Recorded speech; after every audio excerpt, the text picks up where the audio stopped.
Right, hello everybody, welcome back to the channel. Now I thought we'd have a quick look at this Fairey Barracuda from Trumpeter. It's not long been out and I've just received it this morning.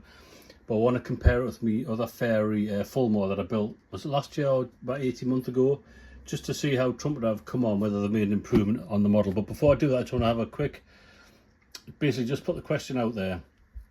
The Northern Model Show was on a couple of weeks ago down in North Shields. I announced it on the channel and I said I'd try and meet a few of you there. A few of you showed interest in meeting us there, but due to family commitments I could basically only stay there for an hour, which is between 9:30 and 10:30. I had to go, so I think I missed a couple of you. But I think I did bump into Andrew. I think Andrew collared us because I was carrying around a Hannon's carrier bag. But I got talking, I'm sure it was Andrew, sorry if I got your name wrong. I was talking to you, then I got distracted by another friend of mine came across and you wandered off. Sorry, I didn't mean to be rude, but I just losing track of time. I did try to find you, but anyway, regardless of that, next year, depending on the cost and what you lads think out there, should I get myself just a little table and just set up the models that I've built over the last couple of years on YouTube, the ones that I've still got, I should say. And would anybody interested in that just come to say hello, maybe if I'm there for like the day? I think it might be a good idea. So like if Andrew wants to come up and have a chat, I can have a much longer chat and I'd be there and you can actually see the models that I've built. But anyway, I'm just putting that out there. If you think it's a good idea, let us know. If you think no one's interested in coming to see me at a table, which I fully understand, that's also fine too. Right, let's look at this Fairey Barracuda. Now what I'm interested in is comparing this model to the Fairey Fulmar that I built. It must have been about 18 months ago. Now, it's a decent kit. It's quite a nice kit. Now, I'll just tell you my issues with it. Now, if you look at the wing there, you've got some lovely rivet detail and panel lines. It's quite nicely rendered. But if I look at the fuselage side, it's kind of weak. So there wasn't a very good consistency between the rivet detail on the wings and the rivet detail on the fuselage. There was a bit of a mismatch there. But anyway, we do end up with a very nice Fairey Fulmar.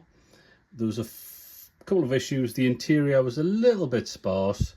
Well, don't want to be too harsh on it because it's the only decent mainstream kit out of this very important fighter.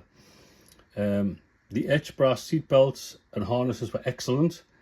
The fit was pretty good. But we have issues like, say, for instance, the canopy, the pilot's canopy can't be slide back. It just doesn't fit right. The rivet, like I say, the rivet detail on the fuselage, on some parts it was a bit soft. The mask set that gets supplied with the kit didn't fit properly, but at least you got one with the kit. So as kits goes, it was a decent effort by Trumpeter, but I want to see if they've improved with the Barracuda in the last couple of years. I did see the test shots of the Barracuda at Telford last year when I went down and had a look. So let's have a quick look inside the box. Barracuda by Fairey. I mean, fantastic looking aircraft. I really do like Fleet Air Arms aircraft of the Second World War. Possibly not the Rock or the Albacore, but otherwise the Fulmar, which was the most successful fighter operated by the Fleet Air Arms during the Second World War.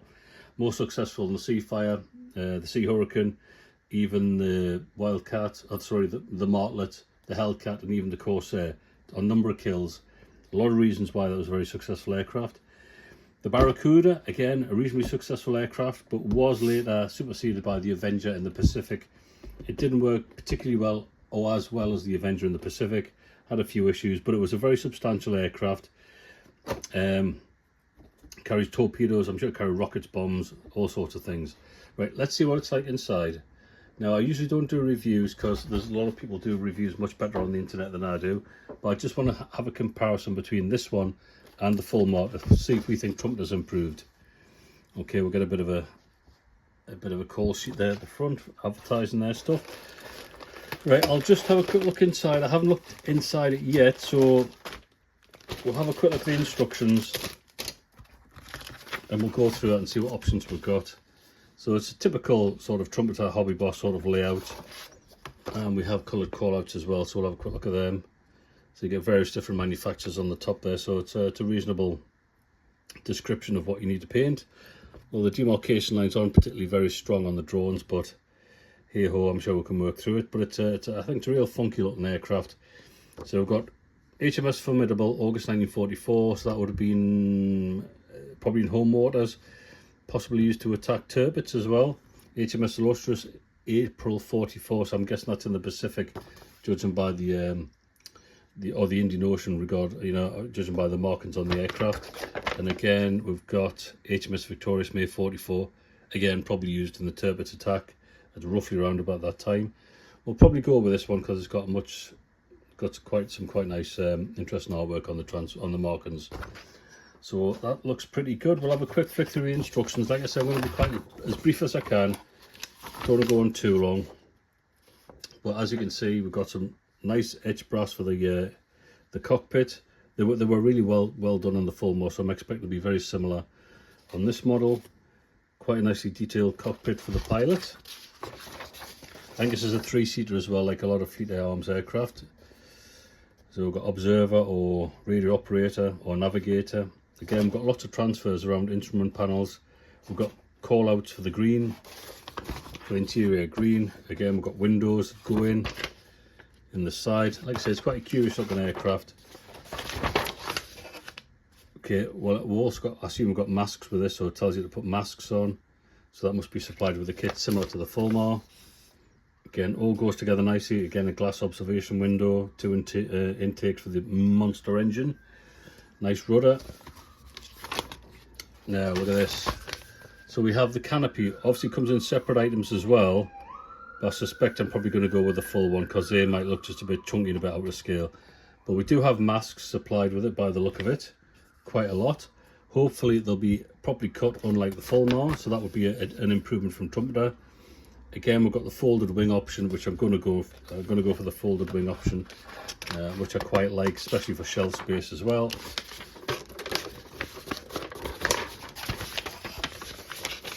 Now, these folded wings usually do represent some sort of origami magic to get them folded up, which you could see on the Fulmar, and so it'll probably fold in a similar way, being the same company who made this. So again, it's telling you what's folded and what's not, so that's good. Then we'll bring it all together. Folded wings, yeah, just go straight back, very similar to the Fulmar, as you'd expect. It's obviously got radar, so we've got some aerials on the upper and lower portion of the wing. 4-bladed propeller. Sort of struts for the rear tail planes. Horizontal stabilizers. Undercarriage, if I'm looking through this, just let us know if I'm going too fast or too slow. So we've got the undercarriage. I don't think it's got flattened, oh, it might have flattened weighted wheels and tyres. Weighted tyres, I should say. Wheels don't buckle, wheels do, or show depression with the weight on it. Monster torpedo, so that's going to go on. We've got some bombs, so a couple of bomb racks. So that looks like a nice loadout of weapons. And basically that's the finish. So you've got the wings folded or the wings out. Mine's going to go for the wings folded. It looks like some sort of praying mantis there. Transfers, yeah, my opinion of Trumpeter transfers, they're okay. Like I said, on the Fulmar, the colours were a little bit strange on the yellow and a little bit translucent. But otherwise, these look okay. Lots of transfers for the interior of the cockpit. Hell's bells for the nose art. Yeah, I mean, the writing doesn't look that accurate. Maybe just my eyes, but we'll go with it. Etched brass again. So we've got belts. Pretty much it's all belts and a couple of grills. Very good. They've always been very good at the etched brass. Now we'll have a quick look at the plastic. So we'll kind of race through the highlights. Right, let's have a look now. The fuselage. Now this is the issue we had on the Fulmar. The detail sort of ran out as you get to the edge here, but that looks like it's detailed right up to the edge of the moulding. So that looks very good. That looks a lot better than the Fulmar. Again, the fuselage has got lots of rivet details. The front end, engine cowl, very nice as well. So this bit on the Fulmar really let it down. It didn't really have much in the way of panel lines or rivet detail where the wings did. So that looks like a bit of an improvement there. Happy with that. We'll have a quick look at the wings. So basically, I just want to see if the wings and the fuselage look the same, and that looks excellent. That really does look very, very good, which is nice to see. Nice to see some rivet details. Maybe IMC could start putting some rivet details into their kits. They're very nice, but they're short a little bit on some sort of detail on the aircraft. I have to say that Monty's Caravan was bob on. I'm building a B-26 Marauder at the minute, and it's a little bit short on panel detail, but I'm not worried about it too much. We'll have a quick look at the weapons set, and then we'll have a look at the transparent parts to see what they look like. We've got one monster torpedo there, and a set of bombs. Are they the propeller blades? They look rather small. Right, otherwise details look very nice on the sway braces. Looks very good. It looks like it's going to build into a lovely kit. This, I had no real fit issues with the Fulmar, so I think this is going to be a nice fitting kit, and it looks like they've sorted the problems out with the inconsistent panel line and rivet detail. And let's see what we've got in here. We have the big canopy, the complete canopy, which is crystal clear. Now I can't vouch for its accuracy because I know the Fairey Battle that they've just brought out in 1/48 scale has got criticism for the canopy not being the right shape. I ain't 100% sure about this one, but it looks okay to my eye, and that looks very nice. No mold line or anything. That looks a winner. That. We'll have a quick look and see what else is on these protected parts. Like I say, I'm going to build this kit to go with the Fulmar. I really do like Fleet Air Arms aircraft. I'm building just the other parts. They look very nice as well. So these are the side windows and the observation window underneath, and they come with masks, I believe. Or have I missed that? Have I missed the masks? No, I haven't. There they are. There's the masks. So hopefully they do match up the size of the windows, which the Fulmar didn't on a few. It's quite heavy, it's almost like masking tape, but it does work very well.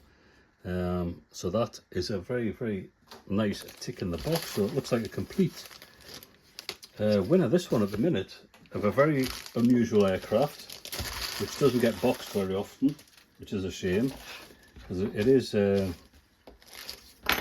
important aircraft. There you go, I think it's the top of the wing. Again, the consistency between the rivet detail and panel line detail is the same. So that's excellent. Do we look at another one? Maybe to look at some cockpit detail, maybe if there's any in here. There might be in this one. Right, okay, let's have a look at this. So again, it looks okay. Now it looks a teeny tiny bit flat, but it's probably quite accurate. And if you're going to put the transfer on top, you really don't want to have too much raised detail, because that'll settle down quite nicely. So I think this is going to build into a lovely model of the Barracuda. Have a quick look at this one, then I'll give you my thoughts for what they're worth anyway. Like the way they're protected, that's very nice. So that propeller blade must have a real small propeller. Yeah, maybe it does for obviously for carry operations. It's got quite short blades, so you don't rattle the deck as you're taking off, being a tricycle aircraft. In some interior details, all look present and correct. Aerials are also a little bit heavy, but I might be able to thin them down a bit. Exhaust look a little bit flat. Again, some maybe not 100% spot on kit, but otherwise I'm quite pleased with that. So for the money, you've got mask set, 3 options, options for the canopies as well, consistent panel line and rivet detail, which is all we can ask for. Unlike the Fulmar, which I think is a lovely kit, actually. I really quite like that. Although this isn't my best work, but I just wanted one for my collection, and I'm really pleased with that. So we'll leave it there. Obviously the Barracuda will make an appearance on a build video sometime soon. But if you watch the video this long, thank you very much, and just let us know your thoughts on whether it's worth me probably hiring or making a sort of small table in the corner of the Northern Model Show next June, so I can spend a bit more time and talk to a few more people. But otherwise, that's the video for today. Thanks for watching, and I'll see you in another video sometime soon.